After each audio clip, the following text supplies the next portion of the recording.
Dati pong nag-low carb tapos nag-backslide, ngayon parang hirap na makabalik. Ano po ba ang dapat gawin? Makabalik ng tuluyan. Okay, so unang-una kapatid, kung ikaw ay servant of the Lord, intindihin mo na kapatid, no, na kailangan mong maging healthy to serve the Lord. Yun yung unang-una doon. Number 2 kapatid, tanggalin na lang muna lahat ng processed food. Everything that you're eating na prinoseso, kapatid, go back to the basics. Tanggalin mo yan. Whatever it is na kinakain mo na nakabox, na prinoseso, balik ka sa basics. Bili ka ng mga fresh na gulay, isda, mga karne, ikaw ang magtitimpla. Start to go ulit doon sa food guide kapatid. Understand yung food guide ulit. So again, kung may pwede kang ipamighay at tanggalin sa bahay mo, itapon mo na lahat.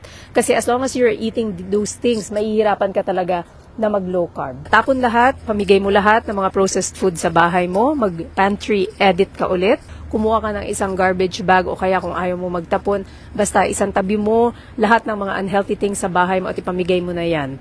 Mas maganda nga hindi mo ipamigay kasi kawawa naman yung pagbigyan mo, magiging unhealthy din sila. Best for you actually to throw those things, and then, start ka ulit, mamalengke, mamili ka ng mga natural na pagkain. Natural na gulay, natural na isda, mga totoo.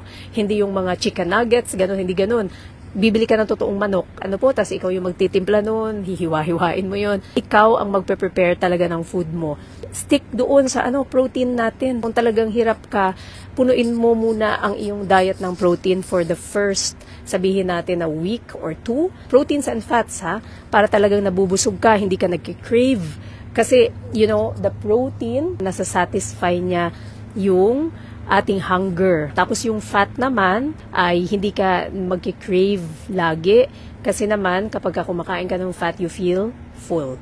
So yun yung dalawang importante. So yun yung muna yung gawin mo kapatid. For the first week, you eat mainly proteins and fats and mga natural na gulay lang muna. Certainly, hindi na talaga yung kanin muna kasi until you give that up, may hirapan ka talaga. Think about yung sustainability mga kapatid. Napakahalaga kasi yung sustainability. Bakit ang daming nagba-backslide? Kapag kayong parang we achieved yung weight, for example, na gusto natin, ano nangyayari?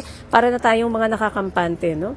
So, you need to think about this in the long term. Alamin mo dapat na, pag nadapa ka, hindi pwedeng 2, 3, 4, 5 araw. No, it doesn't work that way. Kasi pagka ganun, mawawala ka dun sa lifestyle. Ang gagawin mo dyan, ano nga po ba? If a fast out mo yan. If, in case, talagang hindi mo na iwasan may nangyari, fast it out. Talagang magfa-fasting ka kapatid. Ano po?